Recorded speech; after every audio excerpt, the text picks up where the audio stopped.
Okay, so first we have the magnificent cover to Sonichu, and we see on the cover it says hand-drawn premiere issue.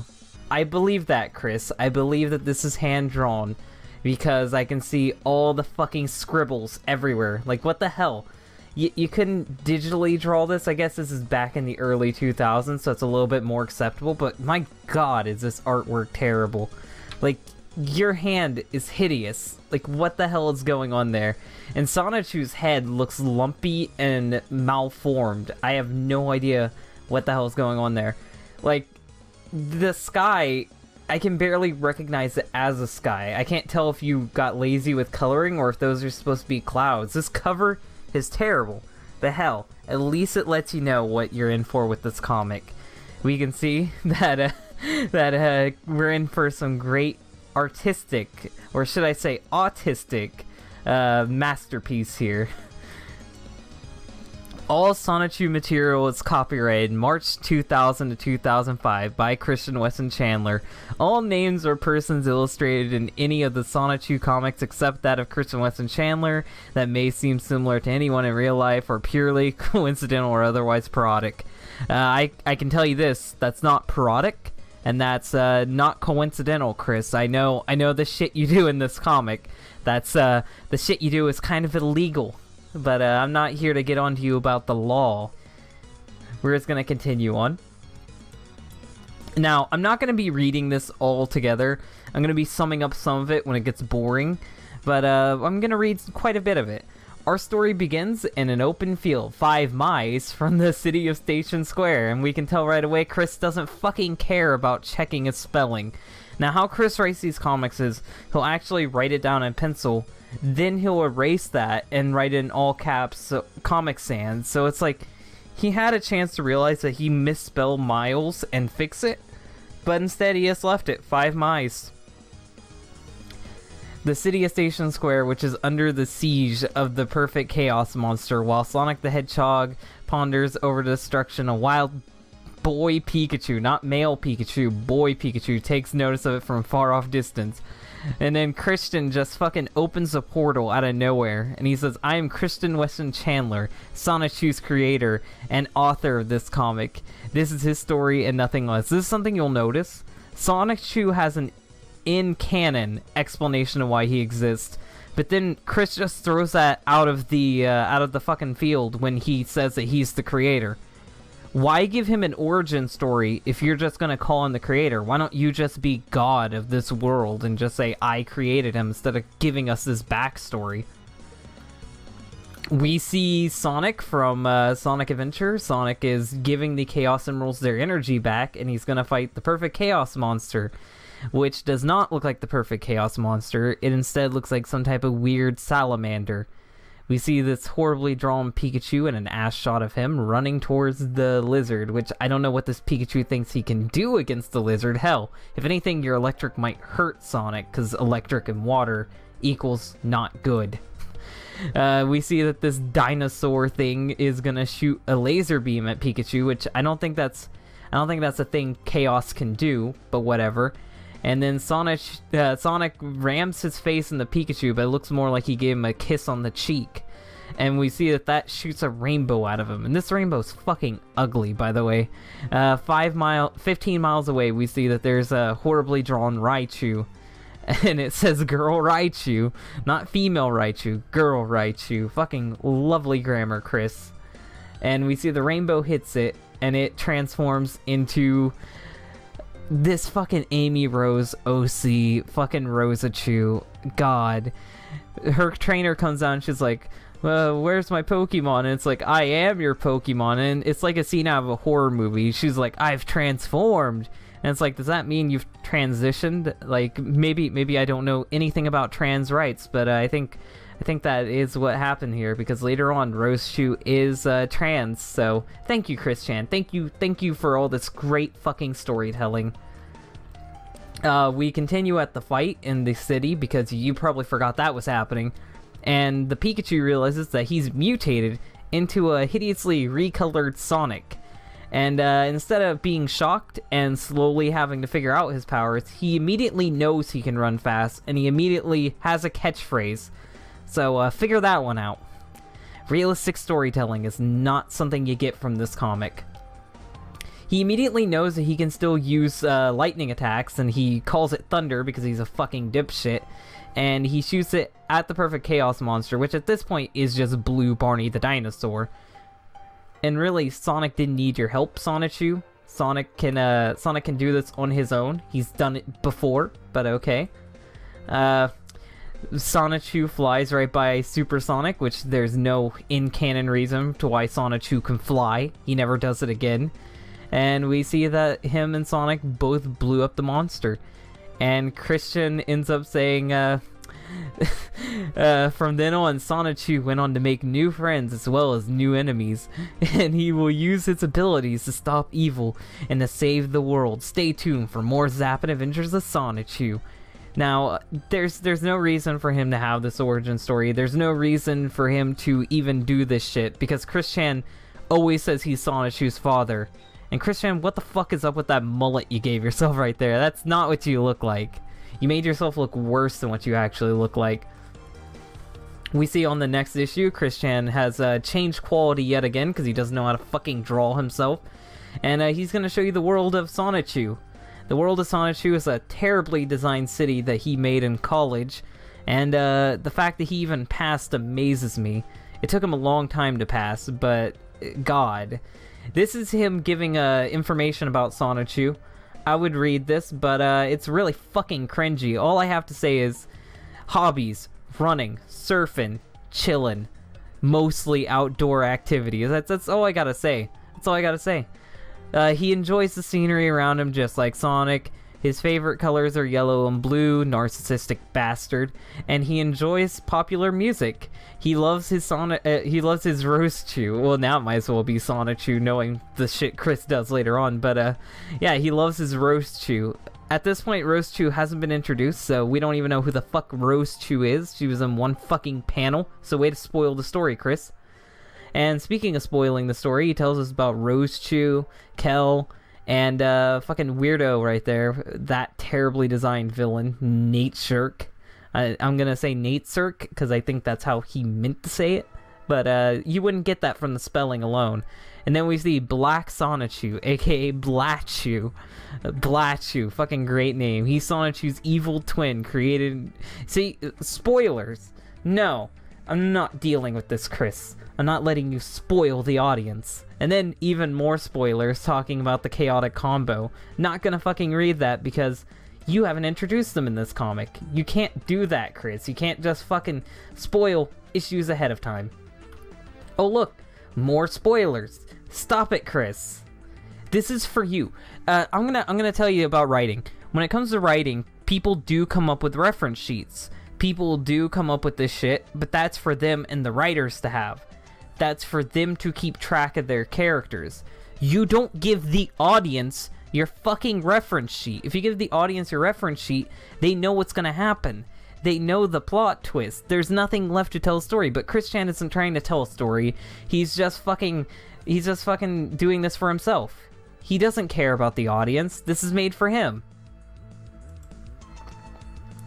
We see that the next story is called Genesis of the Love Hogs, and that's a terrible recreation of the Sega Genesis logo, but at least I can tell you're trying. We see that since Sonichu is turned into a Sonichu, he's dying, I guess, because normal apples isn't enough for his stingy butt, even though I'm pretty sure Sonic could survive on just apples. He ends up seeing this terribly malformed, goofy-looking creature. And my god, he's in love at first sight, but look at how she walks away. Just look at how she walks away from that panel. Like, can you not draw walking, Chris? At all? Like, is that beyond your artistic abilities?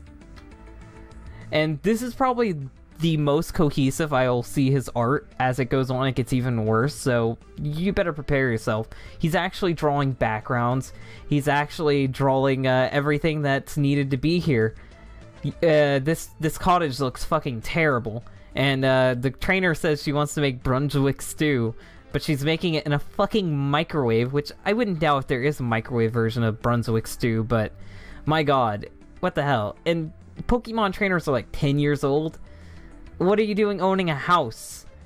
What is her age? Why didn't she have a bio sheet? I don't get that at all. Well, she did have a bio sheet. I didn't fucking read it. That's my fault. She probably is 16. But even if she's 16, how the fuck does she own a house?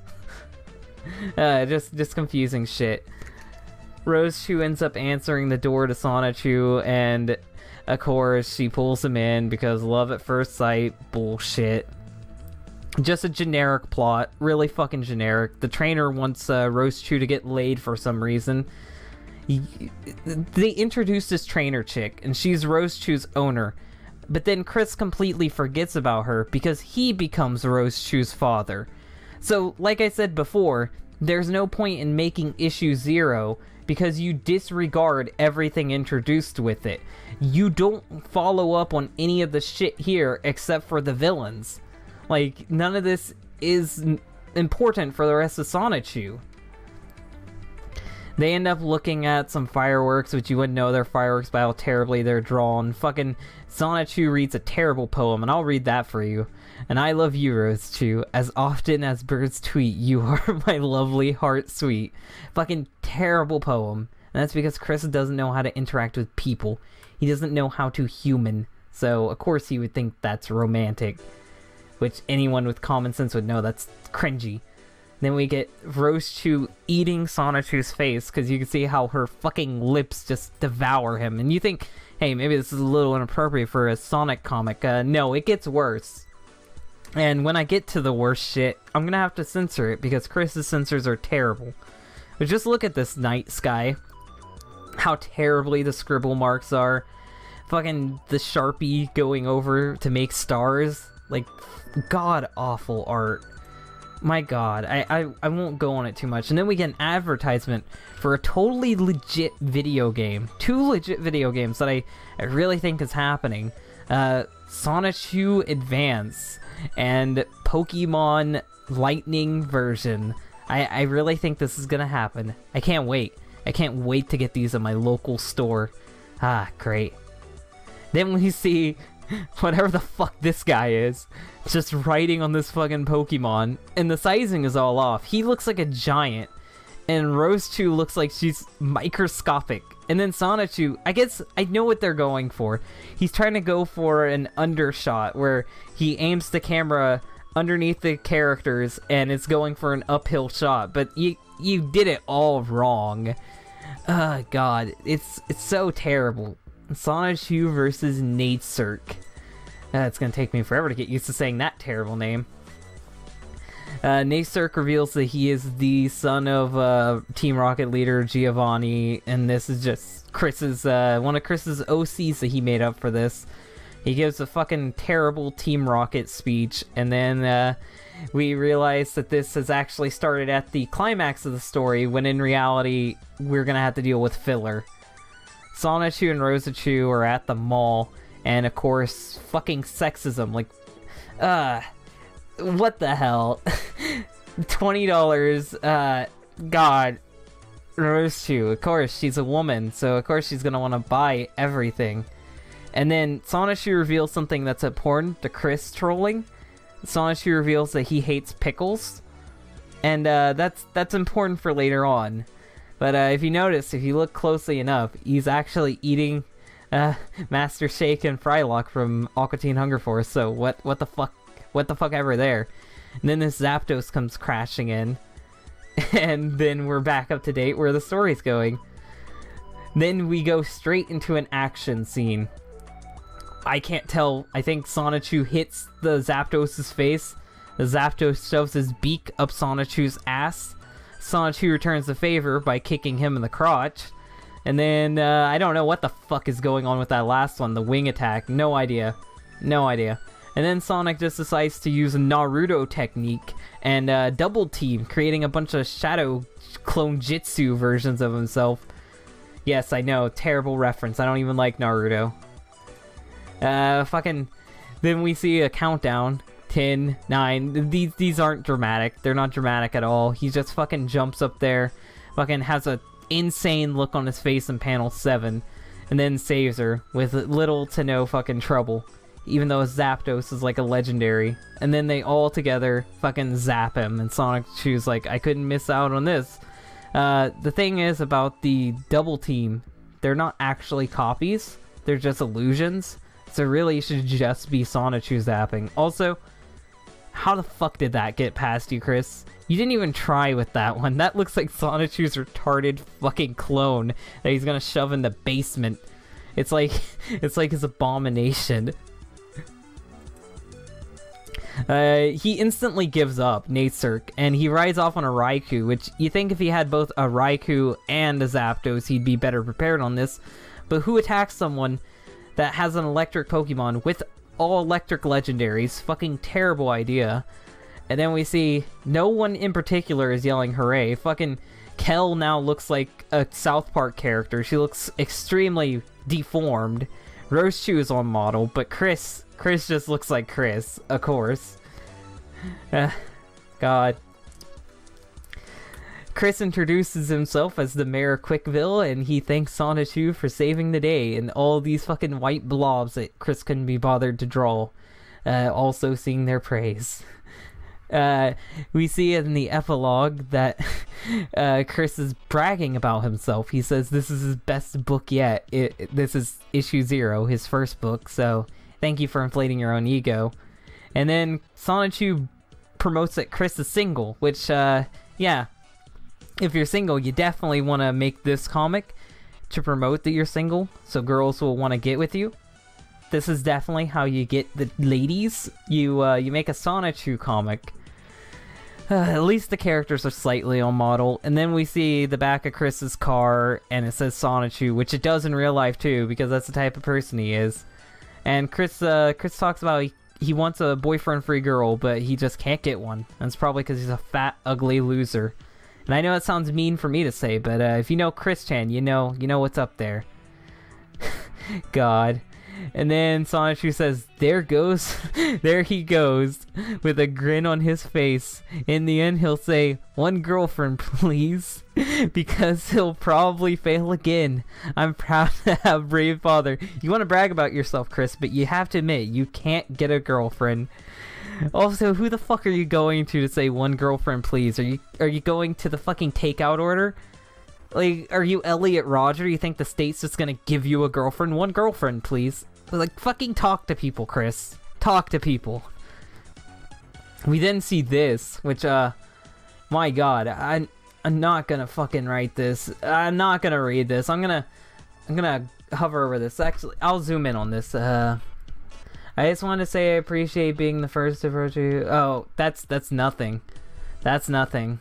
That'll be revealed later, so I don't know why I left that in there. That's for something else. I accidentally just left that in there. My fault. Then this ends with an advertisement for a game that is legitimately happening. I promise you. Sonichu Adventure coming out for the GameCube.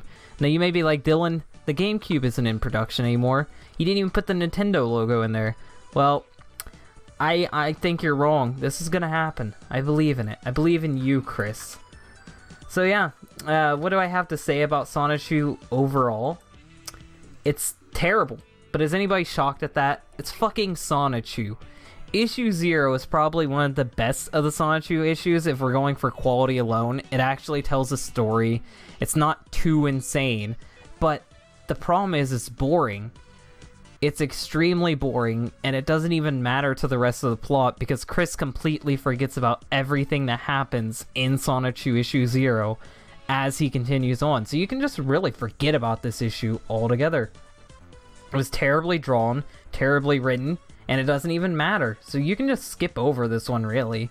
First thing we're going to look at is the cover to the comic, and the cover shows you the quality of work we're still dealing with.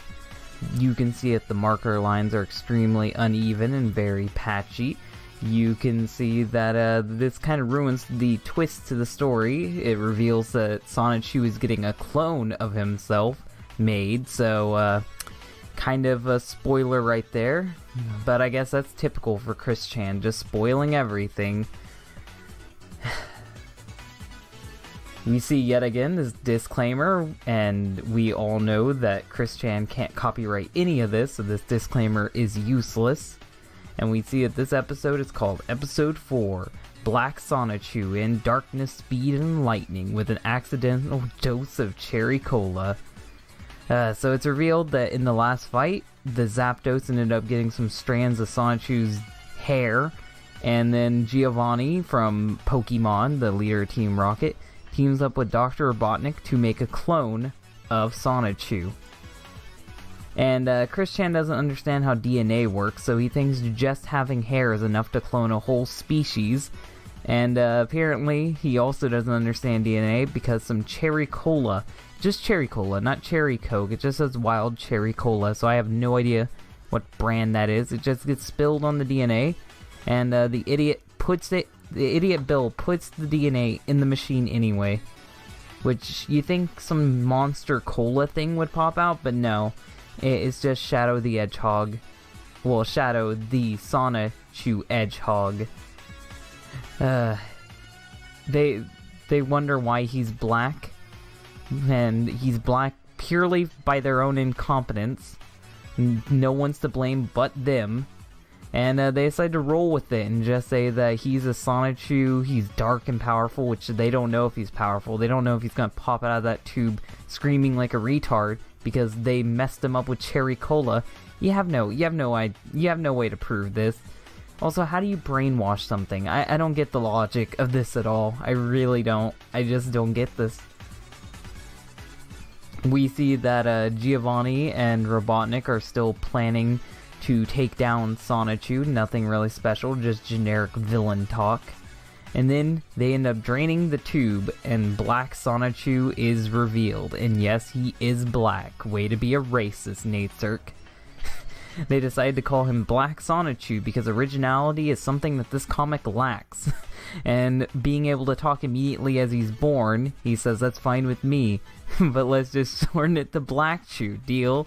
Terrible name. Terrible nickname. I will always say that.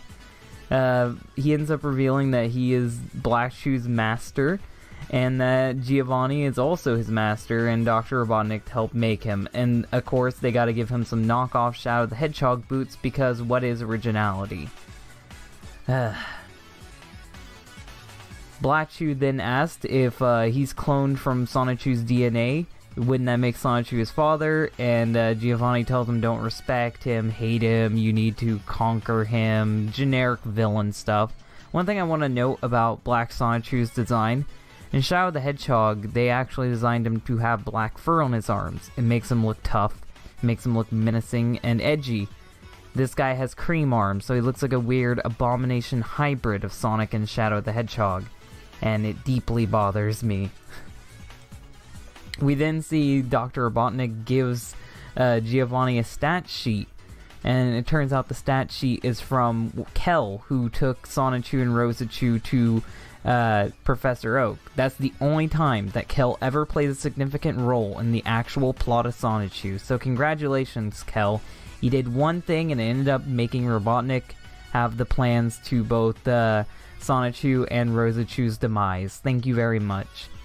And Robotnik says that that's Sonichu's girlfriend, which he has no way of finding that out. And then they talk about more evil villainy stuff about how they're going to trap him. And they're laughing like idiots. Now it's time to test their powers. And you can see with the speed test, Black Sonichu runs so fast that this woman's clothes get ripped straight off her body and go onto Nate Cirque. And Nate Cirque's hair gets spun to the side, and he knocks over a tree, which conveniently covers up that woman. For the strength test, he ends up punching a wall and completely destroying it, or halfway destroying it. I don't know if he melted it. I don't know if that's melting or if that's breaking. I have no idea. No idea what he did there. Spin dash test, just boring statistics. No one really fucking cares. It doesn't matter. It doesn't fucking matter. Then their new stat sheets are revealed, showing that Sonichu has 3 special attacks, same as Black Chew, 2 special defense, same as Black Chew. They all have the same shit, except for Sonichu has less attack and Black Chew has less defense. So, even though he has less of a defense, they're gonna put him up to fight against someone who has a greater attack. Seems like a stupid plan to me, but whatever. And then we see this stolen pose right here. This is stolen directly from Sonic Adventure 1. This is traced 100%. And then we get a great typo, Inno counter. I get to Inno counter my brother Sonichu. Christian, never change. Never bother to read and check for typos, ever. You're doing great, Chris. You're doing great. We then see, yet again, the same ad for the Sonichu games, which are totally going to happen. And then we go to episode 5, Sonichu in Informal Meeting. And the E's look like they are blowing up like the Twin Towers, my opinion. We see the map of Quickville, which I have no idea what the fuck is going on here. It's supposed to be an overhead view. Sonic's house is right here, which I don't want to believe that Sonic's world exists in the same world as Quickville, so I'm just going to close out this blasphemy right now. We then see that that map was actually Nate Cirque's map, and he's showing it to Black Chew, and they're planning to kidnap Rose Chew and lure Sonichu into their trap. Ooh, scary. We then see that Sonic's phone is ringing, which I want to believe it's Rose Chew's phone. Yeah, it's Rose Chew's phone. And the ringtone is For You I Will by Monica. Don't know what the fuck song that is. I don't know what weeb shit Chris is into. I don't fucking know. And Rose Chew answers the phone saying that she'll be home soon to Kel. This is the only time Kel is referenced again. So thank you, Kel, for playing a minor role in this whole story. You keep being extremely helpless. And then we see Sonic meeting up with Sonichu. They are running in the same path, and they are going to collide with each other. You can't really tell this unless you look at whatever the hell's going over here with Christian, and we see that Blatchu is hiding in a bush, stealing that from Knuckles in Sonic 3. We then get another countdown, yet again. I don't know why Chris kept doing these. These countdowns aren't helpful, they're just lazy, and they're a terrible way of writing. Blatchu jumps out of the bush, and somehow he's fast enough to snatch Rosechu and go off running without Sonichu or Rosechu noticing at first. And we see that Sonichu and Sonic are gonna crash, just like it was predicted. Sonichu looks like he's really enjoying that crash, because that does not look like he's hurt at all. Sonic looks like he's hurt, though. So, thank you, Chris. Brilliant artwork. We then see that Rosechu says, "Good thing I made like a cat to get the dust out of my eyes." I have no idea what the fuck you're saying. I guess that's a reference somewhere. And then she realizes that's not Sonichu, and he says, "No, I'm not." So yeah, that's how he laughs. I don't know why he thought that this was a good idea. And according to this map, it shows him running not too far away from Sonichu and Sonic, so they really should be able to see them from this far away, but whatever, I guess Sonichu's blind.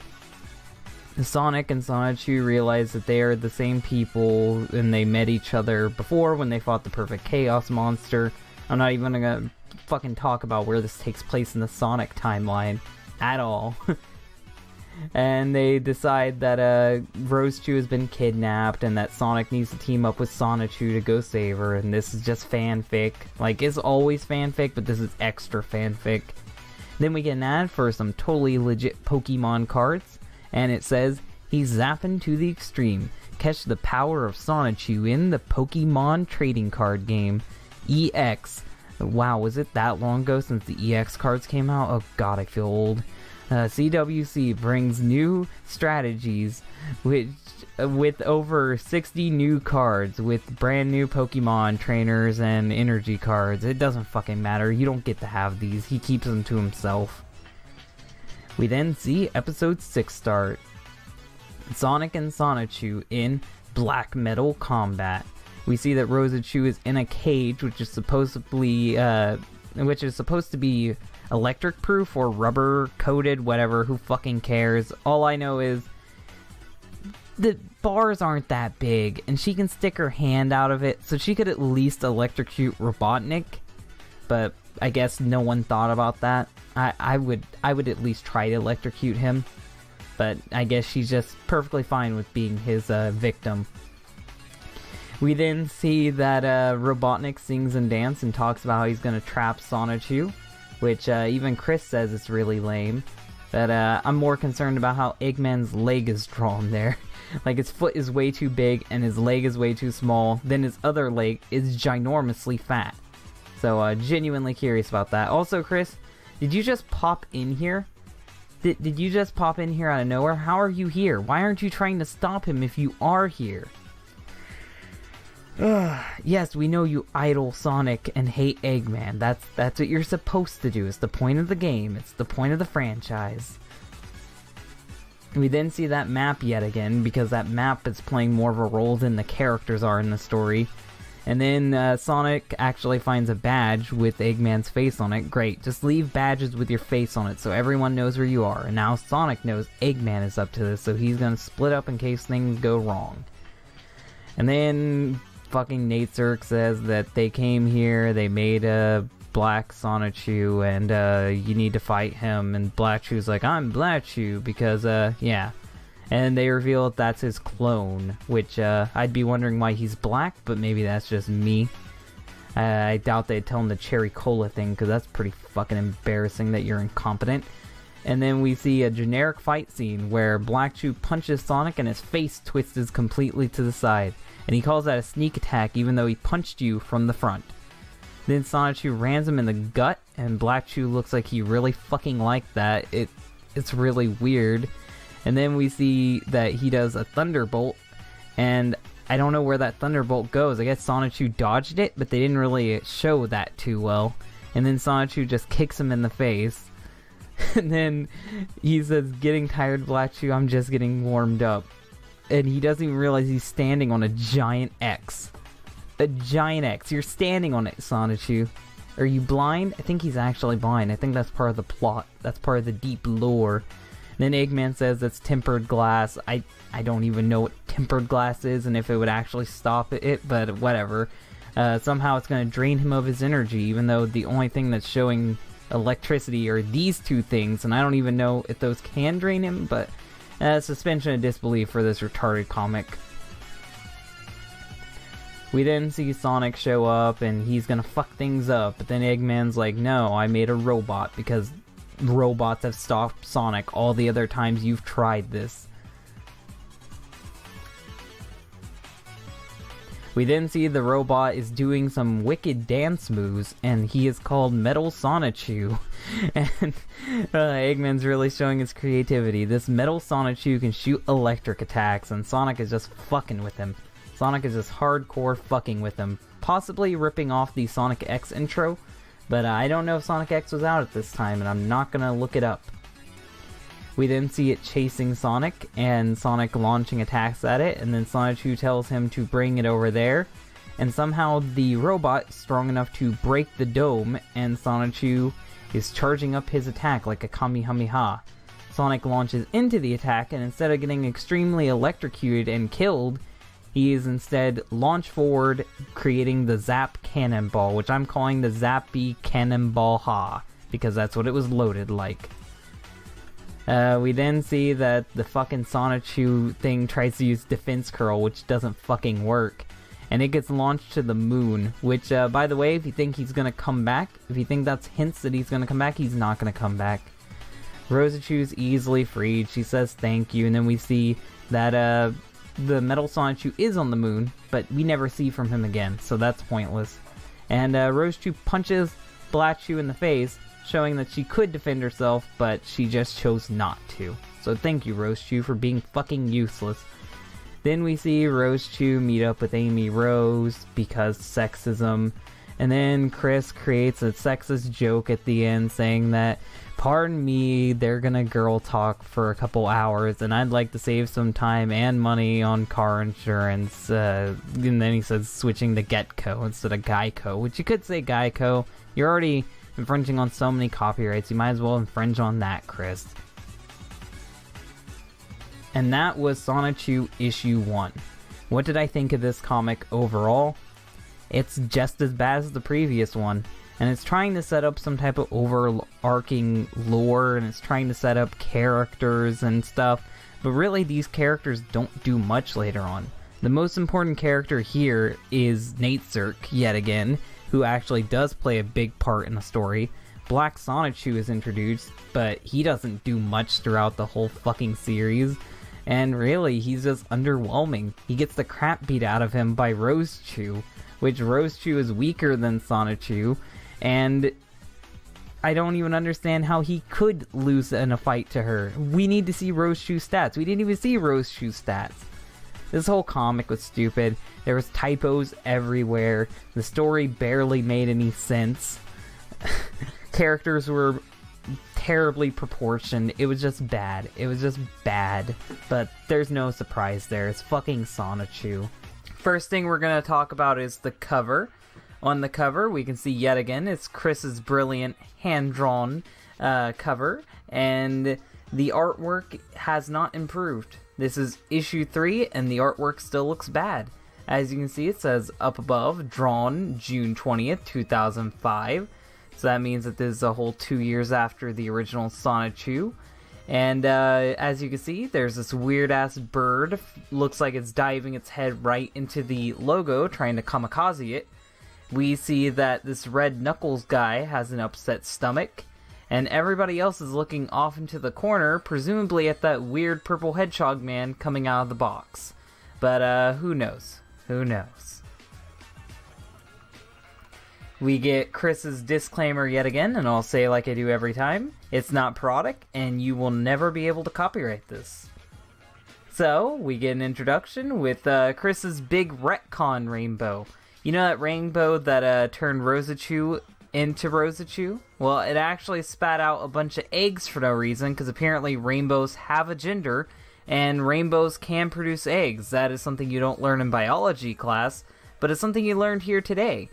But yeah, it shot out these eggs, and this is Chris's excuse to make a bunch of Sonichus. But really, this won't matter later, because Sonichus are just born naturally later on, so what the hell. And then we see Chris says that this is the original Sonichu and Rosechu baby, which makes no sense when you realize that they were originally just Pokemon that got mutated into Sonichu and Rosechu, not babies that transformed into Sonichu and Rosechu. So he's already contradicting his own canon. We can see that we get introduced with Wild Sonichu. Wild is a terrible name for him. You should have thought something leafy related, but whatever. We see that he's adopted by a Venusaur, which I can't even really see here. Whatever. And he tries to learn... Oh, and a Scyther. He tries to learn moves from both Venusaur and Scyther, and for some reason he also shoots little lightning bolts. Now, what's weird is this is presumably taking place in Gen 1 of Pokemon, maybe a little bit further. But for some reason all these are electric whatever type, and it's completely pointless seeing how they hardly ever use their electric powers. This could have been a purely grass type Sonichu and it would have been fine, but he has to work the electricity in there for no reason. No reason at all. We then see him evolve eventually, which means we don't know when he evolved. He can now tear down... Actually, that's not a feat of anything. Did he cut down that tree? I can't really tell. I'm gonna say he cut down that tree. And he got a coconut and he made himself some coconut soup. Which he calls it cocoa soup, which is very misleading. It makes it sound far different than what it is. You think it'd be made of chocolate, but no, it's coconut soup. He says, you think that's something? That's. I never heard someone speak with an accent like that. I can use my leafy tail as propeller so I can get up real quick. He's saying that he can fly like Tails with his leafy tail, but he never makes use of that. He never does jack shit with that leafy tail. So that whole thing was just completely wasted. That's an ability Chris never utilizes, ever.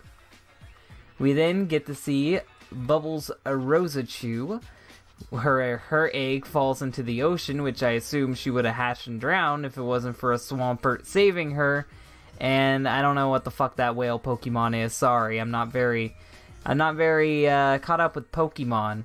Yeah, whale Pokemon throws a rock at the Swampert, and then the Rosechu has to go and save it. So she dives after to save her quote-unquote mother, and when doing so, she evolves into a Rosechu, a full-grown Rosechu, which apparently Sonichus and Rosechus only have one evolution form, and when they evolve, they can talk for some reason, which is really weird.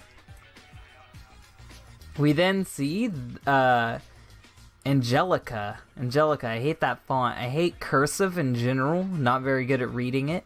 But we see that she is adopted by nuns, and instead of thinking it's an abomination and killing it, like Hunchback of Notre Dame style, they decide to adopt the child, or monster as I would call it.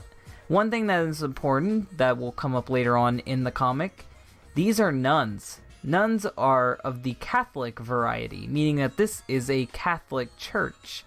This will be mentioned way later on, and it's meaningless now, but just remember, she was adopted by nuns in a Catholic church. We then see One Night, which means we don't know when she evolves either. Great storytelling, Chris. She evolves, and for some reason, he felt like he needed to leave her scrunchies and shoes, even though it doesn't cover up her body at all. And I do have the right to complain here, because in Sonic the Hedgehog, female characters always wear clothes. So I don't know why you didn't give her actual clothes, Chris, unless you wanted to be creepy. We then see the most racially offensive Sonichu, Punchy Sonichu. And we see that he's being raised by some guy that looks like Ryan Rhino Mills. If you know the commentary community, you'll get that one. If not, then don't look him up. I'm just joking. But I don't know. It's a reference to some anime I don't fucking watch because I'm not a weeaboo. But all I know is that Punchy is drawn weird, and the inside of his mouth isn't colored in. So yeah, Punchy just crashes in, and this guy's daughter says that she's gonna fight him. Fighting a baby. Very good idea. And she rips his tail off for no fucking reason. I guess it's a reference to Dragon Ball, how they ripped off Goku's tail, but the only reason why they ripped off Goku's tail was because he turned into a giant fucking gorilla, not because it was a weakness. And the Saiyans could work past that weakness and train for their tails not to hurt them. But Punchy gets reasonably pissed off by that and punches her through a fucking roof, and we never see her again, so I'm gonna assume that she's dead. And Ryan Rhino Mills decides to train him. And I guess that's it for Punchy's story. You get a vague understanding of what's going on, and that's all you get. We then cut to Magichan. And Magichan is... Actually, I'm going to fix something real quick. I see something popping up at the bottom. There we go. We see that Magichan, he gets shot into a cave. How did he get in that cave when the egg shot from the sky? Is there just a giant hole at the top of the cave? We'll never know. But Mewtwo contacts him and says he's not alone, and Mewtwo is his mentor, and he helps him develop his psychic powers, which is weird because he can tell the future later on, which is a power I don't think Mewtwo has. And he basically becomes the fourth wall breaking character of this comic series. He breaks the fourth wall whenever the hell he wants to. He spoils all the plot lines before they're even resolved. And his font looks scarily similar to Rick and Morty's font, which I don't think is a coincidence, even though this comic was made in 2005. Yeah, it talks about how he was trained and how stupid shit, and then he ends up transforming and he farts, which that is what happened. He farted. And then Mewtwo tells him to go off on his journey, and he just goes. And we never meet up with Mewtwo again. We never meet up with any of these guys' parents again because they're not important. They're not relevant to Chris's story. We then see Chris's MySpace page, which makes me feel very nostalgic, but also really old. And we see, hello, it's me, CWC. We see that he only has one friend, and it's Sonichu, which that's probably how it was in real life, because he has no friends. MySpace.com, a great place to find some friends, or that special someone to communicate. No, you never find anyone, Chris. You never find anyone, and your school is blank because fuck you. We then see the introduction to when hedgehogs meet, and this sunbird is telling you that its name is Flame, and it's apparently magical, and despite Punchy being the Knuckles of the series, this is the real Knuckles of the series, because this thing has to guard a stone. This stone is responsible for making everything in the world grow. It's never referenced again, so fuck it. I'm not going further in depth. But just like Knuckles, it sucks at its fucking job. Fucking Shadow the Hedgehog comes flying from a jet with a hoverboard, which really makes no sense because he has hover shoes on. What purpose do the hover shoes serve if you can't hover with them? But whatever. But his goal is to get the rock so then they can make Pokemon stronger when you could just train them or whatever. But yeah, steal the thing that's responsible for everything in the world growing. That's a smart idea. So yeah, fucking Shadow the Hedgehog shows up and he's like, "What's up, Doc?" Doing a bad Bugs Bunny reference. He fucking steals it and then runs away. And this bird, despite knowing how to fly, sucks at catching up to him. We can see this boring ass chase scene where Chris just dabbled his marker all over the screen. We can see on this little diagram, the orange dot that you can hardly see is Flame. The black dot you can hardly see is Blake or Black Sonichu or Shadow the Hedgehog, whatever I want to call him. And the blue dot is Bubbles on the beach. Flame is still trying to catch him. Nothing's really happening because this comic is boring. Meanwhile, Bubbles is on the beach and then she gets splashed with water. And somehow she takes offense to that. Because she didn't want to take a bath, even though she's a water type, and she should be used to it. And then Black Sonichu causes Wild to lose his footing, so that gets him mad as well.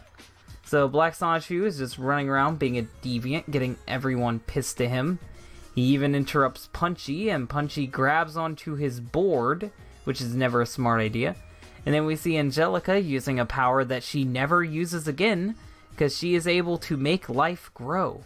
She sees some little seedlets and she makes them grow into flowers that say hope and peace, meaning that she has control over nature, despite her not being the grass one, and Chris never does anything with this power again. Can she heal people? Can she create life? Who knows? Who cares? Punchy then hits his head on a tree. Angelica goes to check on him. That bird is jacking off in the corner while these two meet each other. And then all the hedgehogs are in one spot, and they all introduce each other, and wow, everyone's DeviantArt OCs are getting along. We then see Mr. Purple Man standing alone, and he tells them that, he doesn't tell them anything.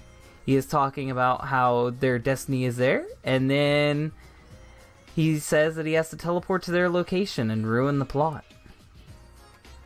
We then see him teleporting, which didn't need to be done like this. If it's actual teleportation, he's not flying. He is instead just zapping to one spot. And then we see Sonichu, the main character. Enjoy seeing him while it lasts, because he hardly ever appears in anything. And Sonichu trips up Blake Sonichu, or Black Sonichu, whatever you want to call him. We then see those two just giving generic banter. And then Magic-Chan talks about he needs to teleport these guys to go beat him up. And then we see Go-Go Electric Hedgehogs. I'm not singing that. It's Chris's theme song for these guys, which is just a ripoff of the Power Rangers theme anyway, because Chris isn't original. Despite Black Sonichu having that growing stone, he doesn't actually use it on himself to turn giant, which I thought would be fitting because the whole Power Rangers get up. But no. No, he doesn't do that. But yeah, for some reason, Sonichu just knows these guys are on his side. They all team up, and Blake, not realizing that he is fucked, accepts the challenge.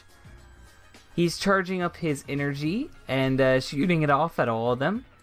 And then they reveal their plan. Instead of all going at him at once and just beating the shit out of him, Sonic Hero style, instead, they dig and punch up into the sky, and then the angel hits him.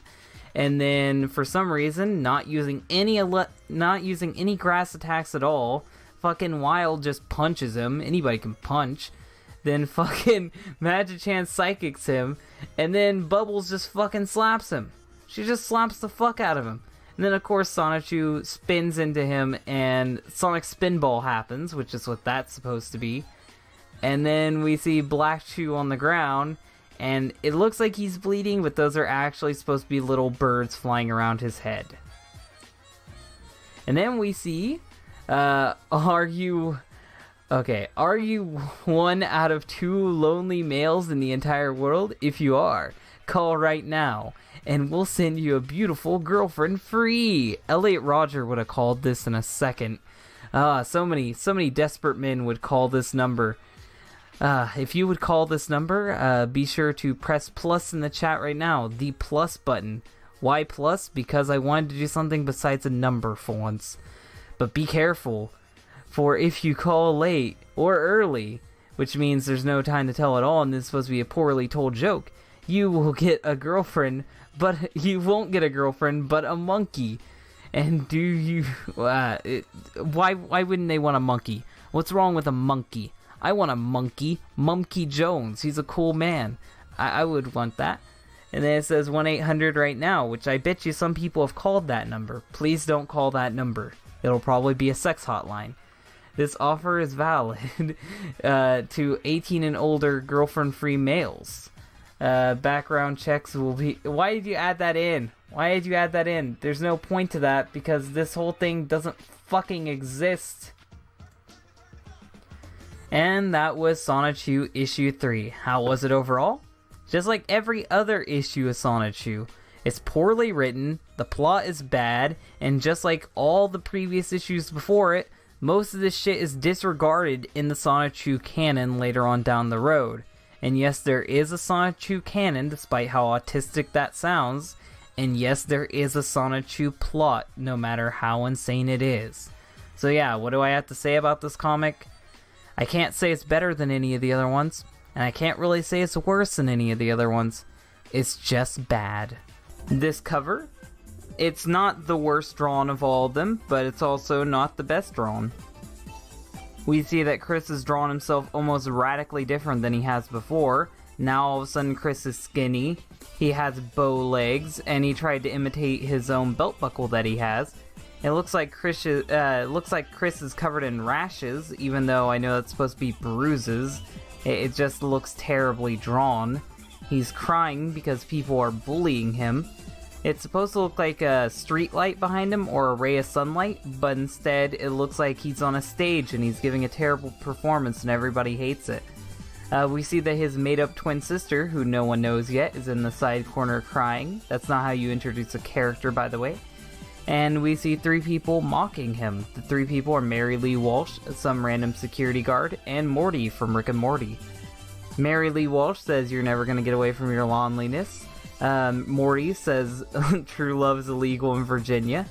And the security guard says, "My wooden badge was delicious. A joke you'd only get if you're Chris Chan or already read this comic," meaning that the joke falls flat. There's a giant neon sign that says Virginia is for virgins, which I don't think that's true. And overall, this comic cover is just meh. We see that there's wings, which you wouldn't get that unless you've already read the comic. And we see that Chris wrote his name on the comic, but you can barely even see that he wrote his name there.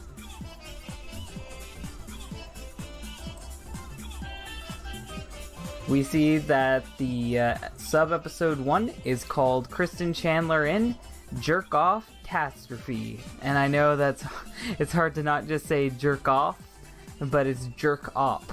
It's jerk off. It's a mixture of jerk and cop. I don't even think he was thinking about jerking off when he made that insult.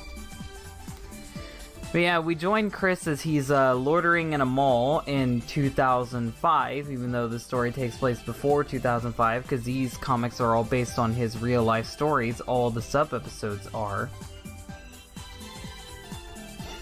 When mall security shows up to tell him to get out of there. And because Chris is over-dramatizing everything, he's gonna get the mall security is personally having a beef with him and is calling him out for no apparent reason, when in reality, he's just doing his job. He has to do the job he's getting paid to do, and he has to get loiterers out of the facility. But Chris will never understand that. Chris is almost handcuffed by one of the security guards just doing his job, and Chris Chris kicks him in the face and then punches him in the face, which I don't know how you kick him. Oh, he didn't kick him in the face. It looks like he kicked him in the face, but I guess that's implying he kicked him in the crotch. But he then punches him in the face, presumably when he gets back up. This guy is drawn to not have hands, and then all of a sudden out of nowhere, Chris uses his Sailor Moon hedgehog power, and he starts to transform. We then see the Animorph complete, and he turns into a weird abomination. And when he transforms, he says, "Here we go, let's rock and roll," with things that make you go, everybody dance now. Now, if this is involving dancing at all, if the villain had anything to do with dancing, if there was even a dancing subplot, I wouldn't mind this. But this has nothing to do with dancing, meaning that that's just more Chris's random access humor, or as I call it, unfunny. We then see that the Jerk-Off has a transformation as well. He gets a suit of armor placed on him, which looks like it would make him less mobile, because now his arms are just bolts and joints. And he looks less like a man in a suit of armor and more like a generic Eggman robot. I know this man has Eggman. Chris just jumps right over him and stomps on his head because suspense is something that doesn't exist in this comic. He shoots a missile from his back, which I don't know how he would achieve that. And Chris uses double team and dodges it effortlessly. He then shoots a laser beam, but because Chris is always the winner, Chris uses Mirror Coat and shoots it right back at him. Chris then uses Thunderbolt, which is actually a ton of little Thunderbolts, and somehow the Thunderbolt is strong enough to break the fat guy's armor, and he gets 10 times fatter as he falls out of said armor. And from how Chris draws it here, it looks like his arms fell off with the armor. Then all of a sudden, out of nowhere, this battle gets extremely real as the security guard pulls out a gun and tries to shoot Chris. But Chris has a barrier, which only blocks the bullet instead of shooting the bullet back. Then Chris loads up his Cursey Hamiha. I'm not using Shin because that's a retcon. He uses his Cursey Hamiha and blasts the security guard with it. The security guard didn't feel a thing, but then all of a sudden he slips on a banana peel and he gets told that his wife is leaving him and taking the kids, and she hates him for his smoking habit, and he screams no. And Chris does something really fucked up in the next panel. Chris tells him that he cursed him with bad luck, and that this is what the Jerk-Off deserves because he dared to tell Chris to get out of the mall and loitering. So if you inconvenience Chris in any slight way, he will use his god powers to make you have bad luck forever and make you lose everything that you ever cared about. That's what Chris would do if he had ultimate power. We then see that sub-episode 2 is Kristen Chandler in The Rise and Fall of My Heart, which he's gonna make it seem 10 times more dramatic than it is, but in reality, he just got trolled by some bitch at the mall. Chris is approached by some girl at the mall. Let me see what her name is. My name is Fandana. Fandana, is that really the best name you can come up with? Fandana? I don't even remember her unretcon name because this bitch only appears once, so we're gonna go with that. We're gonna go with Fandana. I think it was Hannah, actually. If I remember right, I think it was Hannah, the unretcon name. But she approaches him and tells him that she wants to go on a date with him, and Chris, not realizing or having any self-awareness, just decides to go with it, even though he doesn't even know this girl. He then says his love quest is finally over, despite it just being a first date and not actually guaranteeing that she loves him. We then see that moments later, he's at the table all giddy, and then the date happens, and the date is really fucking awkward. All they do is small talk. It'd be more entertaining if he told her about the weather. It's really fucking awkward. Then he shows her his Sonichu scrapbook, which actually has a comic cover on the front of it, which means that Sonichu the comic exists within Sonichu the comic, which exists within Sonichu the comic, which turns into a paradox. It's pure insanity if you think about it for too long. Rosa Chu gets a call, and she realizes that it was just a prank. And she goes over there to tell Chris that it was just a prank, bro. And Chris asks Hannah if that's true, or Fandana, whatever, and she confirms it. When in reality, I bet you the girl told him it and she wasn't upset at all because Chris is a fucking weirdo. Chris's heart then shatters and his comic panel rips in half, which hopefully means that he's dead. Then Chris says excuse me for a moment as he screams no, and this is something that actually happened. In real life, Chris got on his hands and knees and screamed no because of this incident. What a mature man. We then see this really long and really tiny email that Chris probably sent to Hannah, and I'm not reading it. I'm not reading it at all. Plus, his retcon is so terrible that he extended the screen only slightly so he could put in Fandana, but it actually looks like the screen is just broken, so good job, Chris. Good job. And he actually censored part of this comic, showing that he has some self-awareness to not give his email address to everyone, or give his name to everyone. So at least you're being a little bit smarter here. We then see sub-episode 3, Kristen Chandler in Sonichu and Witch Confront. We see that Chris is talking about Mary Lee Walsh, and it shows that she tore up his sign trying to sell himself, and trying to prostitute himself, actually. She shattered his heart and basically killed him, even though she just told him that he wasn't going to get a girlfriend. She didn't actually do anything to stop him from getting a girlfriend, she just told him the brutal truth. But I guess sometimes the truth is worse than anything you could ever do. We see that Mary Lee Walsh has been turned into the most generic of generic villains, as she just sits by her cauldron. Yes, she is an actual witch. And this is one thing you'll notice about Mary Lee Walsh, her hair color is never consistent. Sometimes it's blonde, sometimes it's gray, sometimes it's pink. It never makes any sense. It's the least consistent thing in Sonichu.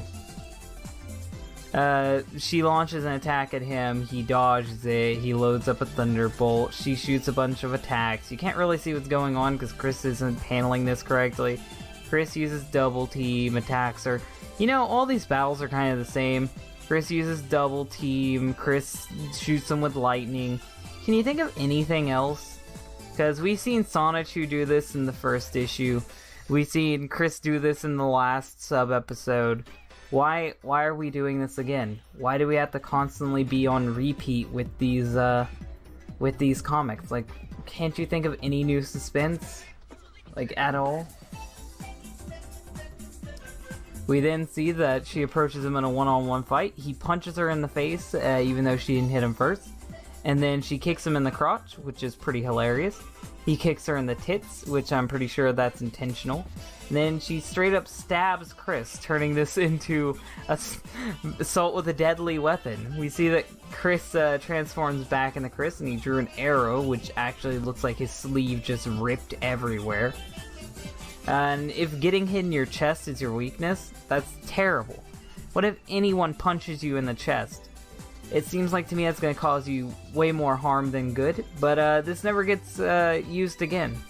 This could have been a good weakness to actually establish the character of Chris Chan and give him like a kryptonite, but instead of that, it's just left alone and never brought up again. Chris is then face down, waiting for his anal penetration, and there's some type of weird lightning bolt on the ground. I don't think she's shooting that either. But she's telling him goodbye as he just accepts his fate, waiting to be spread.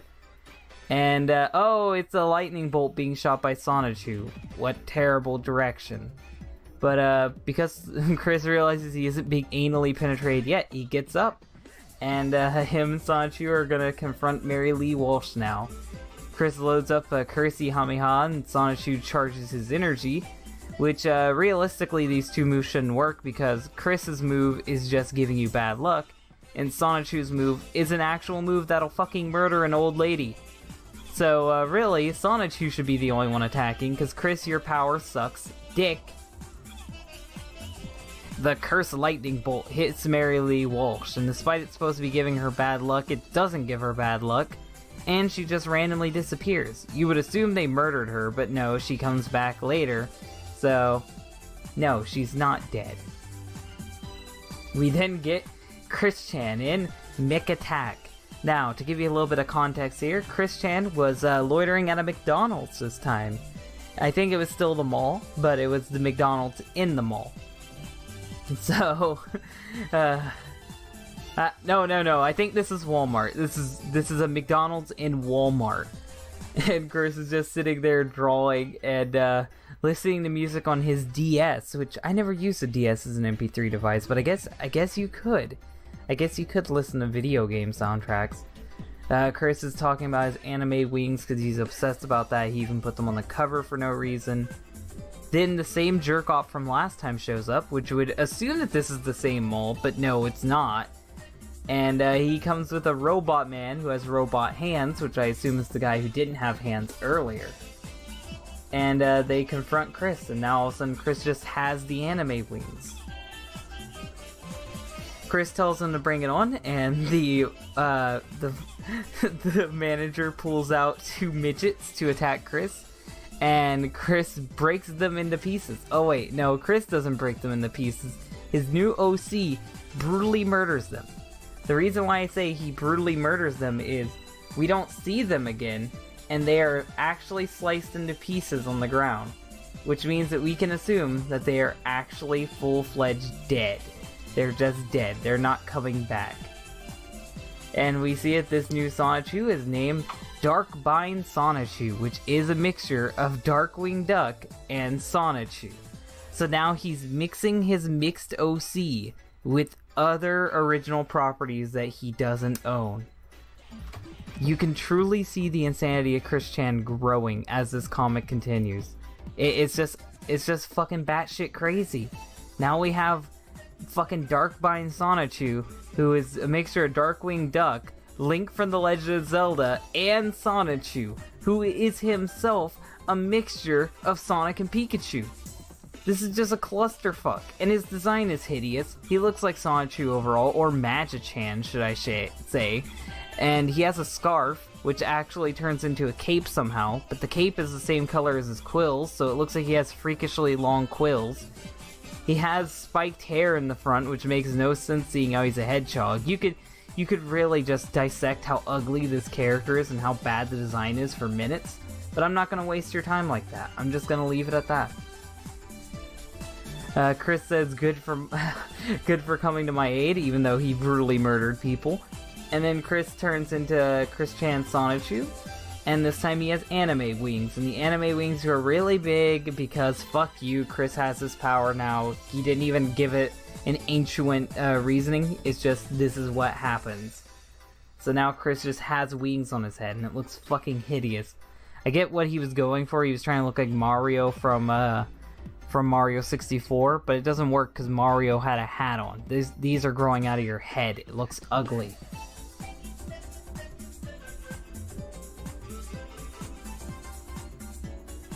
We then see that one of the managers is trying to stab the other Sonichu, which isn't out of line because that Sonichu just murdered his allies.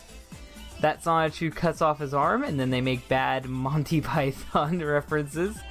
And he cuts off his other arm, and then he cuts off his legs, which would normally brutally murder someone, but because he's a robot, it's perfectly fine. Ninja Turtles logic all the way. We then see Chris Chan Sonichu flying up in the air. His head is now a giant teardrop because Chris is tired of drawing quills. He launches himself at the manager. Actually, mall security. I keep calling him manager. I care so little that I keep calling him manager. He's just regular mall security. You know, because regular mall security has giant fucking robot guns.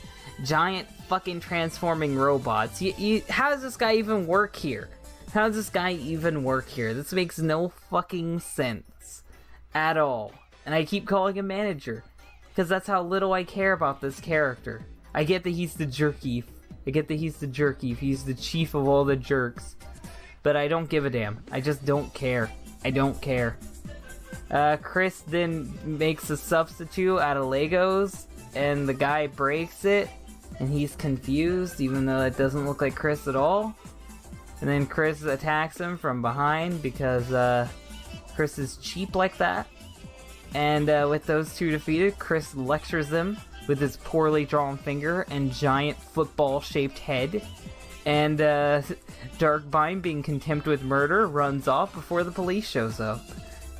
And then we get the actual manager, because I'm a dipshit and I keep calling the wrong people manager. The manager shows up and he's called the Manajerk. I can't believe I called the wrong guy manager. Who gives a shit? Who gives a shit about Sonichu? But Chris does like a weird dancing pose and he's ready to fight this guy. And this guy is a literal head in a jar, straight ripped off from Futurama, and he has a giant robot suit.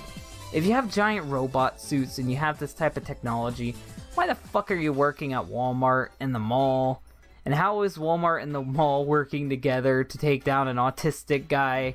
It doesn't make any narrative sense if this story even had a narrative to begin with.